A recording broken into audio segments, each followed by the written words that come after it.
Kuwait തീപിടുത്തത്തിൽ മരിച്ച 4 പേരുടെ സംസ്കാരമാണ് ഇന്ന് നടക്കുക. പന്തളം മുടിയൂർക്കോണം സ്വദേശി ആകാശ് ശശിധരൻ നായരുടെ സംസ്കാരം ഉച്ചയ്ക്ക് ശേഷം നടക്കും എന്നാണ് വിവരങ്ങൾ ലഭിക്കുന്നത്. അപകടത്തിൽ ജില്ലയിൽ മരിച്ച മറ്റുള്ളവരുടെ സംസ്കാര ചടങ്ങുകൾ നാളെയും മറ്റന്നാളുമായി നടക്കും എന്നും വിവരങ്ങൾ പുറത്തുവരുന്നു. വിവരങ്ങളുമായി സുജു ടി ബാബു ചേരുകയാണ്. സുജു, ആകാശിന്റെ വീട്ടിലാണോ? നേരത്തെ അവിടെ മൃതദേഹം എത്തിച്ചപ്പോഴൊക്കെ വളരെ വൈകാരികമായ രംഗങ്ങളിലൂടെയാണ് നമ്മൾ കടന്നുപോയത്. നിരവധി ആളുകളാണല്ലേ അന്തിമോപചാരം അർപ്പിക്കുന്നതിന് വേണ്ടി എത്തിക്കൊണ്ടിരിക്കുന്നത്.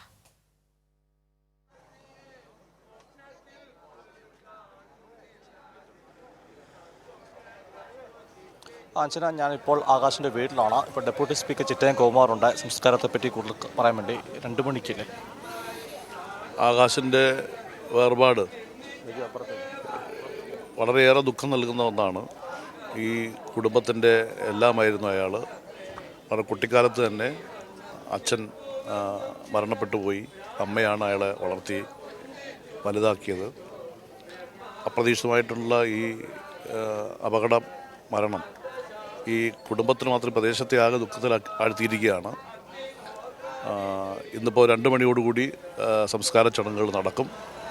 സംസ്ഥാന ഗവൺമെൻറ് ഈ കുടുംബത്തെ സഹായിക്കുന്നതിനാവശ്യമായിട്ടുള്ള നടപടികളെല്ലാം സ്വീകരിച്ചിട്ടുണ്ട്. അതോടൊപ്പം തന്നെ കൂടുതൽ സഹായങ്ങൾ വേണ്ടി വന്നാൽ അതിനാവശ്യമായ നടപടിയും ഗവൺമെൻറ് സ്വീകരിക്കുമെന്നാണ് ഞാൻ വിശ്വസിക്കുന്നത്. അതാണ് അഞ്ജന, ഈ 2 മണിയോടുകൂടി തന്നെ സംസ്കാര ചടങ്ങുകൾ പൂർത്തിയാക്കും. ഇപ്പോൾ അദ്ദേഹത്തിൻ്റെ ആകാശ് ശശിധരൻ്റെ മൃതദേഹം വീടിന് മുമ്പിലാണ് വെച്ചിട്ടുള്ള. അഞ്ജന സൂചിപ്പിച്ചതുപോലെ തന്നെ ഏറെ വൈകാരികമായ നിമിഷങ്ങൾക്ക് സാക്ഷി വഹിക്കേണ്ടി വന്ന മൃതദേഹം വീട്ടിലേക്ക് എത്തിച്ചു. പ്രത്യേകിച്ച് ആകാശ് ലോൺ എടുത്താണ് ഈ വീടിൻ്റെ പണി പൂർത്തീകരിച്ചത്. അതിനൊരടവിലൊന്നും തന്നെ മുടക്കം വരുത്തിയിരുന്നില്ല. സുജു, നേരത്തെ ചിറ്റയം ഗോപകുമാർ ഡെപ്യൂട്ടി സ്പീക്കർ നമ്മളോട് സംസാരിച്ചതാണ്. ഇപ്പോൾ പൊതുദർശനം തുടരുകയാണ് എന്നാണ് മനസ്സിലാക്കുന്നത്.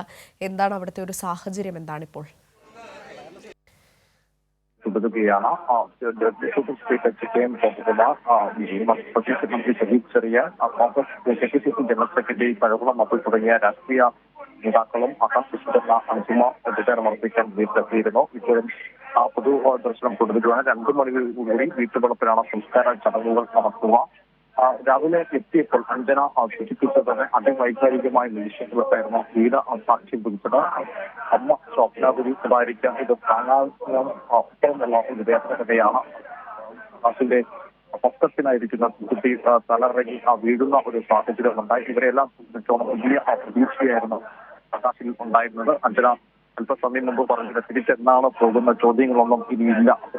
അത്തരത്തിലേക്കാണ് കാര്യങ്ങൾ എത്തി നിൽക്കുന്നത്. കഴിഞ്ഞ ദിവസം പത്രത്തിൽ ഒരു വാർത്ത വന്നതുപോലെ തന്നെ ഈ 24 മലയാളികൾ വിദേശത്ത് നിന്ന് കുവൈറ്റിൽ നിന്ന് പ്ലെയിനിലെത്തുമ്പോൾ മുമ്പ് അവരെത്തുന്നു. അവർ കുടുംബങ്ങൾ സന്തോഷത്തോടെ സ്വീകരിക്കാനായിരിക്കും വന്നെങ്കിൽ ഇത്തവണ 24 പേരുടെയും കുടുംബങ്ങളെത്തുമ്പോൾ വേദനയോടെയാണ് കുടുംബങ്ങൾ എയർപോർട്ടിൽ കൊച്ചി വിമാനത്താവളത്തിലെത്തിയത്. ഒരുപക്ഷെ പലരും നിരവധി തവണ വന്നുപോയ അതേ വിമാനത്താവളത്തിലാണ് വേദനയുടെ ശരീരം എത്തിയിരുന്നത്.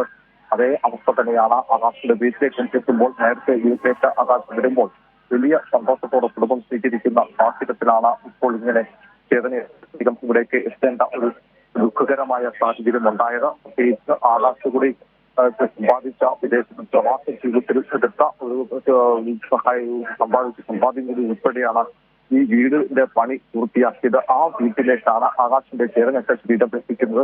അത് തീർച്ചയായും അമ്മ ശോഭനകുമാരിക്കോ സഹോദരി ശാരിക്കോ അല്ലെങ്കിൽ മറ്റ് ബന്ധുമിത്രങ്ങൾക്കൊന്നും സഹിക്കാൻ പറ്റില്ല. അത് അവർക്ക് മാത്രമല്ല, കണ്ടു നിൽക്കുന്ന ഒരു പക്ഷേ അപരിചിതരായ ആളുകൾ പോലും ഈ വിവരം അറിഞ്ഞ് ഇവിടെ എത്തുന്നുണ്ട്. അവർക്കൊന്നും തന്നെ ആകാശിന്റെ ദേഹവിയോഗം അംഗീകരിക്കുവാനോ അല്ലെങ്കിൽ അത് കണ്ണീർ തുള്ളി അവരിൽ കരയാതിരിക്കുവാൻ സാധിക്കുന്ന ഒരു സംഭവം തന്നെയല്ല. ആകാശിന്റെ നമ്മൾ രാവിലെ മുതൽ തന്നെ പറയുന്നത് ജീവിത സാഹചര്യം പ്രത്യേക തരത്തിലായിരുന്നു. 4-ാം വയസ്സിൽ അച്ഛൻ നഷ്ടപ്പെടുന്നു. പിന്നെ അമ്മ ശോഭനകുമാരിയാണ് അച്ഛനെ വളർത്തിയത്. ഫരീദാബാദിൽ നിന്നായിരുന്നു ഇത് അച്ഛനായിരുന്നു ജോലി. അവിടുന്ന് തിരിച്ച് പന്തളം മുടിയൂർക്കോണം എന്ന ചെറിയ ഗ്രാമത്തിലേക്ക്, അയ്യാണിപ്പുഴ ഗ്രാമത്തിലേക്ക് ആകാശിന്റെ കുടുംബം എത്തുന്നു. അവിടെ അമ്മ മെഡിക്കൽ സ്റ്റോർ ജീവനക്കാരിയിൽ നിന്നുകൊണ്ടാണ് ഈ മക്കളെയും വളർത്തിയത്. മക്കളെ നല്ല വിദ്യാഭ്യാസം നൽകി ജോലി വിവാഹം കഴിപ്പിച്ചയച്ചു. പിന്നീട് ആകാശ് അമ്മയുമായിരുന്നു ഇപ്പോൾ ആകാശിന്റെ മൃതദേഹം സൂക്ഷിച്ചിരിക്കുന്ന വീട്ടിൽ ഉണ്ടായിരുന്നത്. അതിനുശേഷം ഈ ഓഗസ്റ്റിൽ ആകാശ് നാട്ടിലേക്ക് എത്താൻ ഇരിക്കുകയാണ് അപകടമുണ്ടാവുകയും മരണം സംഭവിക്കുകയും ചെയ്തിരിക്കുന്നത്. ഏറ്റവും ദുഃഖകരമായ ഒരു കാര്യം തന്നെയാണ്. ഓഗസ്റ്റിലെത്തിയ ശേഷം ആകാശിനൊരു വിവാഹ ജീവിതമൊക്കെ വിവാഹം നടത്തണമെന്നായിരുന്നു അമ്മ ശോഭനകുമാരിയുടെ ആഗ്രഹം. ആ ആഗ്രഹങ്ങളിൽ നിന്നും സഫലമാകാതെയാണ് ഇപ്പോൾ ആകാശ ചേർന്നെത്തി ശരീരമായി വീട്ടിലേക്ക് എത്തിച്ചേർന്നിരിക്കുന്നത് അത്യന്തം വ്യക്തിഗതമായ ഒരു കാര്യം തന്നെയാണ്. ഇപ്പൊ നമുക്ക് ഈ ദൃശ്യങ്ങൾ കാണുമ്പോൾ ആളുകളുടെ മുഖത്തുണ്ടാകുന്ന ഒരു ദുഃഖം, അത് ഈ കാണുന്ന ആളുകൾ പക്ഷേ ഈ ആകാശിനെ അറിയാവുന്നവരും അറിയാത്തവരൊക്കെ ഉണ്ട്. അതായത് ഒരു നാടിന്റെ ദുഃഖമായി മാറുകയാണ്. പത്തനംതിട്ട ജില്ലയെ സംബന്ധിച്ചോളം 6 ആളുകളാണ് ഒരാൾ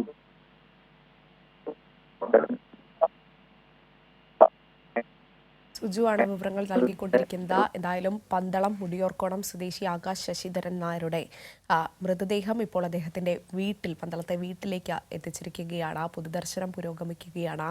അവസാനമായി പ്രിയപ്പെട്ട ആകാശിന് അന്ത്യാഭിവാദ്യം അർപ്പിക്കുന്നതിന് വേണ്ടി, അന്തിമോപചാരം അർപ്പിക്കുന്നതിന് വേണ്ടി നിരവധി ആളുകളാണ്, നാട്ടുകാരും അതോടൊപ്പം തന്നെ രാഷ്ട്രീയ സാംസ്കാരിക പ്രമുഖരും അടങ്ങുന്ന നിരവധി ആളുകളാണ് അവിടെ എത്തിച്ചേർന്നിരിക്കുന്നത്.